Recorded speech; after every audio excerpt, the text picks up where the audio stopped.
Hi friend, ఈరోజు interesting fact 2తో వచ్చా. ఫ్యాక్ట్ 1 కనుక మీరు చూసుండకపోతే వెంటనే వెళ్ళి చూడండి. ఈ మధ్య అందరూ కాలికి నల్లదారం కట్టుకుంటున్నారండి. దాని గురించి మనం కొన్ని విషయాలు తెలుసుకుందాం. చిన్నపిల్లలకి నల్లదారాలు కాళ్ళకి చేతులకి దిష్టి తగలకుండా కడతారండి. పూర్వం నుంచి ఇప్పటికీ ఈ ఆచారాన్ని చాలా మంది పాటిస్తూనే ఉన్నారండి. ఇలా ఇప్పుడు నల్లదారాన్ని చిన్నపిల్లలే కాకుండా అందరూ కట్టుకుంటున్నారండి. ఆడవాళ్ళు మగవాళ్ళు అందరూ కట్టుకుంటున్నారు. ఆడవాళ్ళైతే ఎడం కాలికి కట్టుకుంటారండి, మగవాళ్ళైతే కుడి కాలికి కట్టుకుంటున్నారు.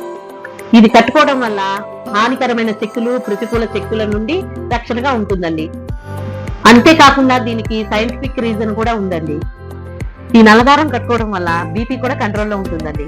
శారీరక ఆరోగ్యానికి తోడ్పడుతుంది. శరీరంలో చక్రాలను బ్యాలెన్స్ చేస్తుందండి. దీనివల్ల ఆర్థిక ఇబ్బందులు ఉండవని పెద్దలు భావిస్తారు. ఈ దారాన్ని ధరించడం అనేది వారి వారి నమ్మకాలపై ఆధారపడి ఉంటుందండి. ఇలా మరికొన్ని న్యూ అన్నోన్ ఫ్యాక్ట్స్ తో మీ ముందుకు వస్తూనే ఉంటానండి. దీనికోసం మీరు ఇచ్చే ఒక లైక్, ఒక సబ్స్క్రైబ్ నాకు చాలా వాల్యుబుల్ అండి. Bye friends, thanks for watching.